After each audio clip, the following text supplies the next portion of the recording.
ये team 50 run पे all out हो जाएगी, ये टीम 20 रन पे ऑल आउट हो जाएगी, ये टीम 150 रन से हारेगी, ये टीम 250 रन से हारेगी, ये टीम पता नहीं कितने पे ऑल आउट हो जाएगी, वगैरह वगैरह। दुनिया भर के बहुत सारे फनी कमेंट्स या फिर आप कहें डिमोटिवेट कमेंट्स जो है वो लगातार कई सारे फैंस के जाते। डेफिनेटली डिसअपॉइंटमेंट होती है, अलग बात है, लेकिन अपनी टीम का मजाक उड़ाना और अपनी टीम को कहीं फन वे में लेना कहीं ना कहीं थोड़ा बहुत ठीक नहीं है। और इसी को देखते हुए डेली क्रिकेट टेस्ट इन सबको महसूस करने के बाद क्रिकेट ने आज सुबह ही एक पोस्ट किया जो आप सबने पढ़ा होगा। हमने अपने ट्विटर पे भी डाला था और हमारे कमेंट में भी डाला था कि सेल्फ बिलीव सबसे इंपॉर्टेंट है अपने प्लेयर्स के ऊपर। अगर उनके अंदर सेल्फ बिलीव है तो वो ये चीज़ को कर सकते हैं। उससे फिर उसी में उसी पोस्ट में बाकी बहुत सारे लोगों ने माना भी, बहुत सारे लोगों ने कहा क्या क्या वगैरह वगैरह। उसमें से उसी में एक कमेंट ये भी था कि नहीं, इस तरह की चीज़ें हम पहले करके देख चुके हैं, इससे कुछ होता नहीं। ये सबसे बड़ी बात है। तो अगर आपकी सोच ऐसी है तो आप क्या एक्सपेक्ट कर रहे हैं? अगर आप सोच रहे हैं कि टीम 50 पे आउट हो जाएगी, 30 पे आउट हो जाएगी, तो आप क्या एक्सपेक्ट कर रहे हैं कि टीम के प्लेयर्स परफॉर्म करके दें? ये एक छोटी सी बात थी जो सेल्फ बिलीव को लेकर थी। डेली क्रिकेट ने यहाँ पर सुबह ही पोस्ट किया कि आपको सेल्फ बिलीव रखना होगा, आपको एग्रेसिव क्रिकेट खेलना होगा, एग्रेसिव ब्रांड ऑफ क्रिकेट रखना होगा। आपको ये भूल जाना है सामने कितनी बड़ी ओडीआई साइड टीम है, आपको सिर्फ अपना जाकर 100% देना है। सबसे पहले यहाँ पर मैच की बात करूँ, टॉस की अगर मैं बात करूँ, यहाँ पर टॉस जीतकर पूरे ओवरकास्ट और क्लाउडी कंडीशंस थे, टॉस जीतकर पहले बॉलिंग का जो फैसला था वो कैप्टन का बिल्कुल सही था, इसमें कोई दोहराई नहीं है। जाहिर सी बात है कि ओवरकास्ट अगर क्लाउडी है और आप ओवरसीज में गए हैं, यूरोपियन कंट्रीज में गए हैं, तो डेफिनेटली आप पहले बॉलिंग ही लेना प्रेफर करते हैं। लेकिन नेपाल की बैटिंग एचेज में काफ़ी वीक रहती है, इसी वजह से जो है पहले बैटिंग लेने का ख्याल कहीं ना कहीं सारे लोगों में आने लगा था। लेकिन आज की बॉलिंग की बात करें तो टॉस जीतकर आपने बॉलिंग की, क्योंकि आज कंडीशंस पहले मैच मुकाबले बहुत ज्यादा क्लाउडी थे, क्लियरली दिख रहा था और बीच में हल्की बारिश भी हुई थी। बिल्कुल सही फैसला, यहाँ पर कैप्टन को फुल मार्क्स देने होंगे उनके फैसले के लिए। उसके बाद यहाँ बॉलिंग की जरा बात करें हम, 33 रन पर 5 विकेट, ये ऐसे ही तो हवा में नहीं हुआ होगा। बॉलिंग कैसी रही है आप जरा समझाएं। करण, सोमपाल, आदिल को उसके बाद आएंगे, पहले करण सोमपाल। बिल्कुल, बात करें अगर बॉलिंग की तो इससे ज़्यादा और कुछ नहीं कह सकते कि जिस लाइन और लेंथ को कहा जाता है कि क्यों वो बॉलर के लिए एक जन्नत जैसा होता है वो लाइन और लेंथ, अगर आप उस लाइन और लेंथ पे रख दे तो बैट्समैन के लिए वो क़यामत से कम नहीं है। आप खेल ही नहीं सकता वो बैट्समैन, बहुत ज़्यादा उस कंडीशन में, जिस तरीके की कंडीशन में वहाँ पर थी स्कॉटलैंड में और ज़्यादातर हम देखते हैं ऐसी क्राउड कंडीशन में, इस लाइन और लेंथ पर रखना बॉल को, बैट्समैन को आगे आकर डिफेंस पर मजबूर करना, ये चीज़ आज नेपाल ने बखूबी करके दिखाई है। उनके पेसर्स ने करके दिखा दिया है जो कि हम कहते थे हमने पिछले एनालिसिस में कहा था कि करण सोमपाल ने ड्राइव नहीं खिलाया है, शॉट नहीं खिलाया प्लेयर्स को, इसी वजह से वहाँ सक्सेसफुल नहीं हुए थे। लेकिन आज बिल्कुल सही कहा आपने, और जैसे ही 33 for 5 ऐसे ही नहीं हुआ कि बहुत ज़्यादा टेम्परमेंट और एक लाइन और लेंथ डिसिप्लिन बॉलिंग का जो विजिबल हुआ है आज नेपाल की तरफ से, फास्ट बॉलर की तरफ से, शानदार है वाकई में। करण और सोमपाल ने जिस तरीके की बॉलिंग कराई है, एग्जैक्टली ऐसा फील हो रहा था कि टेस्ट क्रिकेट देख रहे हैं हम, एकदम ऐसा फील हो रहा था। और बहुत बेहतरीन 3 स्लिप लेकर शुरू में बहुत अच्छा काम किया कि 3 स्लिप ली और स्लिप के अकॉर्डिंग बॉलिंग कराई, जो पिछले मैच में हमें देखने को नहीं मिला। दोनों की तरफ से बहुत पुअर बॉलिंग हुई थी दोनों की तरफ से पिछले मैच में, पर यहाँ पर एग्जैक्टली कंडीशन के हिसाब से उन्होंने बॉलिंग कराई, कंडीशन को रेस्पेक्ट दिया, ये बहुत अच्छा है। बिल्कुल, और वही उलट स्कॉटलैंड की बात करें तो वो अपनी ही कंडीशंस को रेस्पेक्ट देने में भूल गए, यानी लीव करने में। क्योंकि हम लगातार कहते हैं, नेपाल के लिए भी कहा था पहले मैच में कि आपको लीव करना होगा, स्कॉटलैंड ने यहाँ पर वो गलती करी है, उन्होंने लीव नहीं की और लगातार वो बॉलों को ड्राइव के लिए गए। और यहाँ पर बॉलर्स की भी दाद देनी हुई, उन्होंने ड्राइव के लिए मजबूर किया, बॉल के बाद क्लोज रखा, 4th stump 5th stump line पे रखा और उसी के साथ उन्हें लगातार एक के बाद एक विकेट मिलते चले गए। 33 रन पर आके आते 5 विकेट हो गए। आदिल आलम ने भी यहाँ पर बेहतरीन बॉलिंग आज कराई है, उन्होंने भी वही चौथे 5 स्टंप की लाइन पकड़ कर रखी, बॉडी का पकड़ के उन्हें भी कहीं ना कहीं विकेट्स मिले। और स्लिप में तो आज समझ लीजिए लगातार एक के बाद एक स्लिप में कैचेस आते ही गए। जी हाँ, वहाँ पर बारिश कह सकते हैं। 64 पे 65 पे 7 विकेट के बाद से, जैसे कि मैंने कहा कि टॉस जीतकर पहले बॉलिंग ली, काफ़ी बेहतरीन कप्तानी आपने हुई है। एग्जीक्यूशन की बात करें, आपने 3 स्लिप लिया, आपने लगातार फील्डर से बात किया।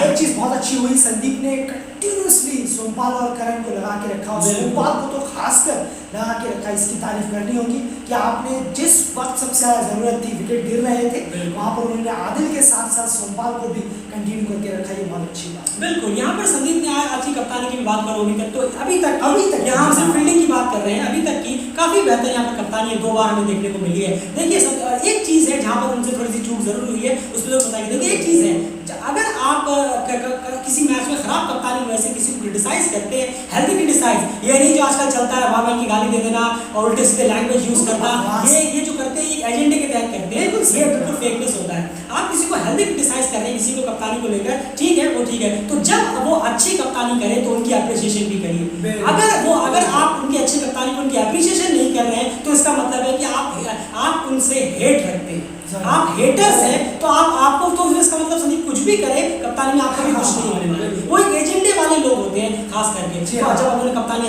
खराब करी है तो आपने हेल्दी क्रिटिसाइज किया, हेल्दी याद रखिएगा, और जब आपने अच्छी कप्तानी की तो उनकी तारीफ और डेली यहाँ पर उस पर अपने कायम रहेगा। अच्छी कप्तानी हुई है 2 जवाब। मैंने कहा था आपसे कि एक छोटी सी यहाँ पर चूक जरूर हुई है, वो हुई है जब आपको पता था कि आप टॉस जीतकर पहले बॉलिंग करने वाले हैं, ओवरकास्ट कंडीशंस है, पेसर्स को और बारिश भी हुई थी सुबह, ये सब आपके सामने ही हुआ था, तो फिर आप वहाँ पर आप बसीर की जगह पे, जो वहाँ पर स्पिनर थे उनकी जगह में आप यहाँ पर किशोर महातो यानी एक और पेसर को खिला सकते थे, जिसकी कमी बहुत ज़्यादा कमी खरी है। जब सोमपाल और आदिल जो है कहीं ना कहीं थोड़ा बहुत टाइट नजर आए, और वहाँ पर जो स्पेस था वहाँ पर संदीप, बसीर, दिवेंद्र, इन लोगों को कराना पड़ गया है। 64 से 144 पहुँच गई। बिल्कुल सही कहा, ये छोटी सी चूक जरूर हुई। और यहाँ पर बॉलर्स की जो है वहाँ पर दिख रहा था कि इतना मदद नहीं मिल रहा है, क्लियर था ये।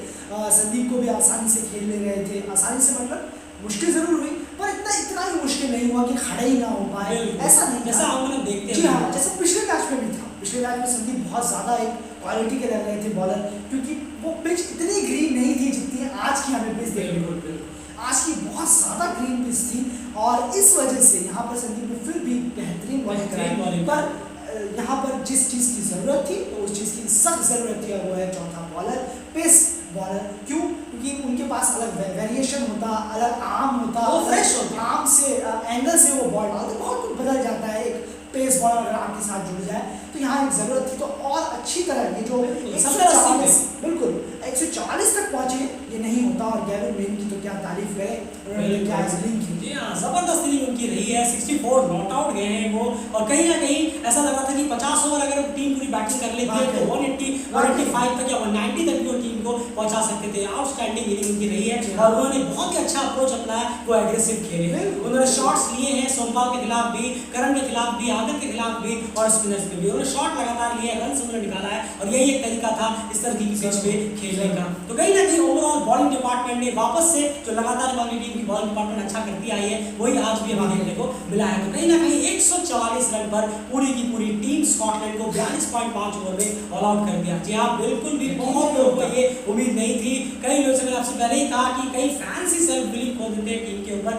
लेकिन कहीं ना कहीं आज वो टीम ने करके दिखाया, और वापस से भरोसा कहीं ना कहीं टीम ने दिखाया। देखिए एक बात और है, अब अगले अचानक से अगले मैच में आपको कहीं बहुत खराब प्रदर्शन भी देखने को मिल सकता है, उसके बाद फिर अच्छा देखने को फिर खराब मिल सकता है, लेकिन यहीं पर इंपॉर्टेंट बात है कि आप कितने ज़्यादा अपनी टीम के साथ जुड़े हुए हैं। खैर 145 रन की चेस की अगर मैं बात करूँ यहाँ पर बॉलिंग ने अपना काम कर दिया, बेहतरीन हो गया, लेकिन जब भी चेस की बात आती है तो फिर कहीं ना कहीं जो है वो टीम डगमगाने लग जाती है, थोड़ा मामला ट्रिकी हो जाता है। इस चेज में जैसे ही 144 रन हुए, तुरंत हमने कम्युनिटी में वहाँ पर जाकर एक पोस्ट किया, आपसे बहुत लोगों ने पढ़ा होगा कि सिंपल सा एक फॉर्मूला है, आपको एग्रेसिव क्रिकेट खेलना है, आपको तेज खेलना है। आप अगर डिफेंसिव मोड के लिए गए तो आपके एजेस आने शुरू हो जाएंगे और आप मैच कहीं ना कहीं हार जाएंगे। और ये फॉर्मूला नेपाल की टीम ने, मैं शुरुआत करूंगा आपसे, कुशल आसिफ ने इस फॉर्मूले को किस तरह से अपनाया, जरा समझाया। ज़रूर, बिल्कुल। और इस फॉर्मूले को उन्होंने बिल्कुल एकदम सही तरीके से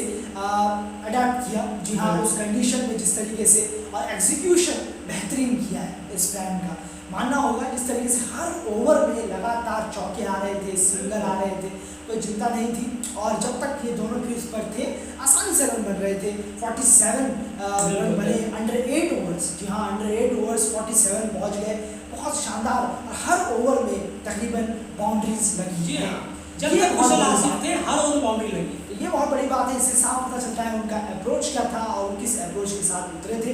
टीम को एक फायरी स्टार्ट दिलाने का जो अप्रोच रहा है वो शानदार, बिल्कुल शानदार रहा है। और ये कहीं ना कहीं हमारी बात पे लगातार ये मोहर है। ये लगातार 30+ की पार्टनरशिप हुई है ओपनर्स की इस स्कॉटलैंड टूर में, जहां पर एकदम आसान नहीं होता नई बॉल से खेल पाना। वहां पर ये 30+ की पार्टनरशिप हुई है, इस बार 40+ हुई है। तो कहीं ना कहीं जैसे कि हम लगातार आपसे बहुत पहले की वीडियोस में हमने कहा था, जो पुराने हमारे व्यूअर्स हैं वो जानते होंगे कि एक ओपनर को अगर आप ये सोचेंगे कि ये अच्छा नहीं कर रहे तुरंत किसी नए को ले आओ, फिर 2-3 मैचों में वो अच्छा नहीं किसी नए को ले आओ, नहीं चलेगा।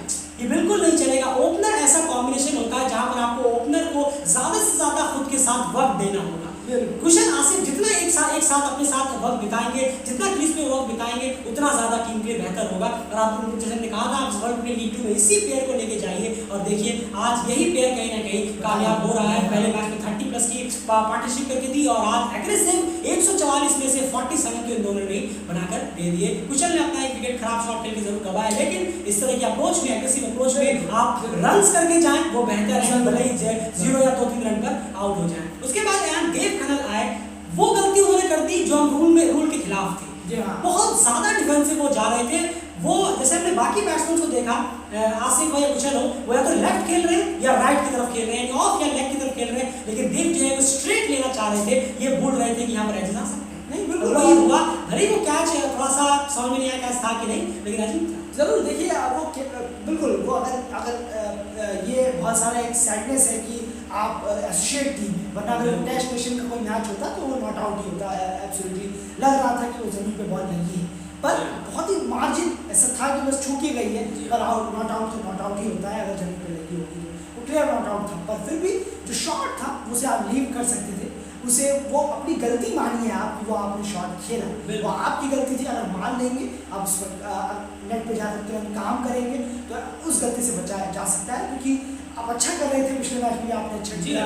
तो ये सब गलती नहीं होनी चाहिए। लीव करिए तो अच्छा होगा। अभी आप आए हैं, थोड़ा सा लीव करने की सोचिए और फिर अपने आप को सिंगल डबल से भी स्ट्राइक रेट ली जा सकती है। ज़रूरी नहीं है आपको हर बॉल में चौका छक्का ही मारना है, और आप 80-90 का स्ट्राइक रेट ऐसे भी कर सकते हैं कि आप सिंगल लें, डबल लें, ये भी हो सकता है। जी हाँ, तो कहीं ना कहीं वहाँ पर गलती, जैसे मैंने आपको बताया कि गलती जरूर हुई है। वहाँ पर आप उस तरह के शॉट से बच सकते थे, क्योंकि आप जाहिर सी बात है अगर आप सीधे बल्ले से वहाँ पर खेलने के लिए जाएंगे स्ट्रेट वे में तो आपका एज आना बहुत ज़्यादा चांसेस है। इसीलिए कहीं ना कहीं कुशल आज से अपने ओपनिंग पार्टनर्स में सक्सेसफुल रहे हैं, क्योंकि उन्होंने अपने ऑफ और लेग का बहुत ज़्यादा इस्तेमाल किया है और 47 रन पे। उसके बाद देव खन्ना आउट हुए। उसके बाद आसिफ शेख की ऐन इनिंग की यहाँ पर दाद देनी होगी। क्या आपको आसिफ शेख की इनिंग बाकी इनिंग से अलग लगी? बिल्कुल, देखिए इसमें कोई धरा नहीं है। तो उनके साथ जो हुआ एक्चुअली वो भी कहीं ना कहीं था। बिल्कुल जी हाँ, उनके साथ जो ग्राउंड पर हुआ है कुछ एक हिटिंग अप हो गया। जी हाँ, हिट अप हो गया प्लेयर्स के बीच में, हो जाता है कभी कभार ऐसे इन्वॉल्वमेंट हो जाता है, लेकिन ये कुछ ज़्यादा ही हो गया था। इतना नहीं होना चाहिए किसी भी तरीके से। जब लगे कि एक ही तरफ से ज़्यादा हो रहा है, ये साफ स्कॉटलैंड की तरफ से था, पर क्रिकेट है, थोड़ा सा चलिए अब भूल जाना चाहिए कि हुआ है। पर ये भी उनके माइंड में था। उन्होंने कुछ शॉट ऐसे खेले, इतने एग्रेसिव शॉट खेले, लगा उसमें कुछ था। बिल्कुल सही कहा आपने। जो 6 मारा था उन्होंने, उसमें क्लियर था कि ये जवाब था पूरे स्कॉटलैंड टीम को। उन्होंने फोर्स मारे पॉइंट की तरफ, कवर की तरफ, स्क्वायर लेग की तरफ, जबरदस्त उन्होंने शॉट्स खेले। शॉट उनके जबरदस्त थे, जिससे स्कॉटलैंड के पास कोई जवाब नहीं। बिल्कुल और आप ही के वर्ड्स थे मैच में आपने कहा था कि आसिफ पे नजर रहेगी, और आसिफ पे सिर्फ नजर ही नहीं रहेगी, एक ओपनर को एक लंबी इनिंग खेलनी होगी 70-80 के आसपास। आप में से अगर मैच में किसी ने सुना तो आपको पता होगा, नहीं सुना तो आप एक बार जाकर जरूर सुनिए। ये आपकी लाइन थी और ये बिल्कुल सही साबित हुई। नहीं, जरूर देखिए ओपनर जब चलते हैं तो यही होता है। बिल्कुल सही कहा आपने, और यही होगा क्योंकि ओपनर जब चलेंगे तो तेजी से रन बनते हैं। आप सभी जानते होंगे, जब ओपनर चलेंगे तेजी से रन बनेगा, रन रेट कम होगा, रिक्वायर्ड रन रेट कम होगा, तो इससे टीम पर प्रेशर नहीं आएगा जो आने वाले बैट्समैन। बिल्कुल। और उसके बाद बात करें जो बची कुछ कसर थी वहां पर रोहित पुड़ैल की आयान, मैं सीधे पूछना चाहूंगा आपसे रनिंग बिटवीन द विकेट के बारे में कुछ जरूर कहें। बिल्कुल, मैं तो पहले ही कहा है, मुझे कोई डाउट नहीं है। इस वक्त दुनिया के जहाँ क्रिकेट में पूरे क्रिकेट की बात करें तो क्रिकेट में सबसे तेज दौड़ने वालों में से बिल्कुल टॉप 5 में रोहित पुड़ैल आएंगे। दीपेंद्र सिंह हैरी भी उस लिस्ट में जरूर होंगे, और जो भी इस पूरे वर्ल्ड क्रिकेट में तेज दौड़ते हैं, डेविड वार्नर हुए, विराट कोहली हुए, उनमें लिस्ट में आएंगे जरूर। यो टेस्ट होता तो रोहित पुड़ेल जरूर फ्लाइंग कलर्स से पास हो जाते, जरूर हो जाते। बिल्कुल, बहुत ही जबरदस्त इनकी राइडिंग है। ये पहली बार हम नहीं देख रहे हैं, काफी हमने मैच में देखा है, लेकिन आज भी बहुत ही लगता है कि करंट छोड़ दिया किसी ने, इतनी तेज वो भागते हैं। उन्होंने 2 का 3 किया, 3 का 4 किया, 4 का 5 होता तो वो भी कर लेते। लेकिन यहाँ पर थोड़ी सी डाउन जरूर टीम हुई है और कहीं ना कहीं लास्ट में जाते जाते कुछ विकेट जरूर टीम के गिर गए, लेकिन एट टाइम जीत जरूर मिली है। जी हाँ, नहीं, इसको लेके मैं ये जरूर बोलना चाहूँगा, अगर कोई पैनिक हो रहा है या इस बात पर कोई बोलेगा बिल्कुल, कि बिल्कुल। ये हो गया 5 कैसे गिर कुछ गए, नहीं। हाँ अब तो वही शुरू हो गया हमारा, बस बड़ी मुश्किल से जीते।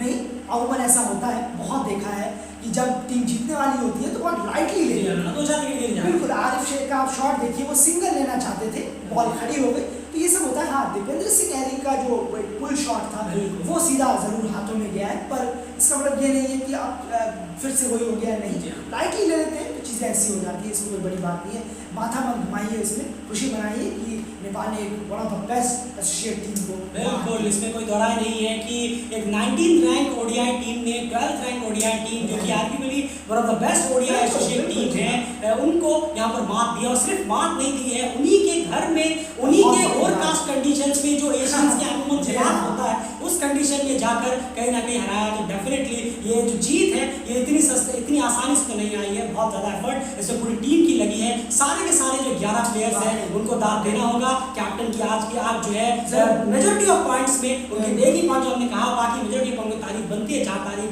बनती है वहाँ आप जरूर करिए, वरना आप हेटर्स कैटेगरी में आ जाते हैं। वरना अगर आप एक अच्छे फैन है, सीरियस फैन है, फेयर फैन है, तो आप हेल्दी क्रिटिसिज्म कर सकते हैं। क्रिटिसिज्म करना जरूरी है, ये नहीं है कि टीम हार रही तो नहीं सपोर्ट करते करते, क्रिटिसिज्म जरूरी है, लेकिन अगर आप जीतने में भी कोई ना कोई बहाना देकर कप्तान को कुछ बोल रहे हैं तो फिर आप हेटर्स जोन में आ जाते हैं। जी हाँ, कुछ कहें। बिल्कुल जी, मैं यही कहना था कि आप देखिए एग्रेसिवनेस का क्या आज एक बेमिसाल एग्जाम्पल देखने को मिला है हमें।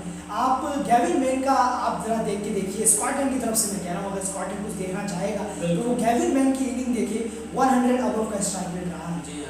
अब मैं दूसरी तरफ आऊँ नेपाल को, अगर देखें आसिफ शेख और रोहित पुड़ेल का आप स्ट्राइक रेट उठा के देखिए, 100 अबव का स्ट्राइक रेट रहा है। ये तीनों प्लेयर चले हैं, और कौन चले हैं जिनका स्ट्राइक रेट बेहतरीन रहा है, 100 या 90 रहा है। इत्तेफाक से तीनों का ही 100 के ऊपर रहा है। तेज खेलेंगे इन पिचों पर, इन इन्वायरमेंट पर, तभी आप टिक पाएंगे, वरना नहीं होता। इसमें कोई दरार नहीं है। और डेलीगेट लगातार कहता है कि आप डिफेंसिव क्रिकेट छोड़िए, आप जितना एग्रेसिव क्रिकेट खेलेंगे, एग्रेसिव क्रिकेट का मतलब रैश शॉट नहीं होता। सबसे पहले डिक्शनरी में ये लिख लीजिए, एग्रेसिव क्रिकेट का मतलब रैश शॉट नहीं होता। जो मैं कहूँगा, मैं सीधे यहाँ पे लेके जाऊँगा आपको, कुशल और आसिफ की जो 47 रन की पार्टनरशिप थी, उसे आप देखिए, उसे कहते हैं एग्रेसिव क्रिकेट बिना रैश शॉट खेले, वो होता है एग्रेसिव क्रिकेट बिना शॉट खेले। और उसके बाद जो आसिफ की इनिंग रही है वो भी, और रोहित ने के लिए छोटी सी वो भी बेहतरीन रही है। एग्रेसिव अप्रोच आपको रखना होगा, आपको अपनी सोच को बदलना होगा और इस तरह की क्रिकेट आपको खेलना होगा। बहुत ही शानदार 2 पॉइंट्स टीम ने यहाँ पर कलेक्ट किए हैं, कोई दौराई नहीं है कि आप वापस से नामीबिया से ऊपर यहाँ पर 5 रन यहाँ पर आते हुए नजर आए हैं। अब देखना होगा कि कल स्कॉटलैंड और नामीबिया मैच में क्या होता है। स्कॉटलैंड के लिए एक जबरदस्त कहीं ना कहीं सेटबैक है, इसमें कोई दौराई नहीं है, एक झटका है उनके लिए, और ये कहीं ना कहीं उनको और ज्यादा नेपाल को मजबूत करेगा और काफी कॉन्फिडेंट देगा। बहुत सारे वीडियोस आपके सामने लेकर आएंगे, कई सारी चीजें और रखने की जरूरत है, लेकिन फिलहाल इतना ही। गुड नाइट गाइस, हमारे लिए तो गुड नाइट है, लेकिन आपके लिए लगता नहीं है कि ये नाइट गुड नाइट होने वाली है, लेकिन पूरी नाइट वहाँ पर जरूर फैंस एंजॉय करते नजर आएंगे। लेकिन ओवरऑल एक बेहतरीन जीत हुई है, टीम की तारीफ होनी चाहिए, कैप्टन की मेजॉरिटी ऑफ चीजों की तारीफ होनी चाहिए, और कहीं ना कहीं एक अच्छा मैच यहाँ पर देखने को मिला है। फिलहाल इस वीडियो में इतना ही। हमें ट्विटर और फेसबुक पे जाकर जरूर फॉलो करिए, चैनल को सब्सक्राइब जरूर करिए, आप सबसे रिक्वेस्ट है। और अगर आपको हमारा काम पसंद आता है तो प्लीज हमें सुपर थैंक्स के जरिए सपोर्ट जरूर करिए। Bye bye.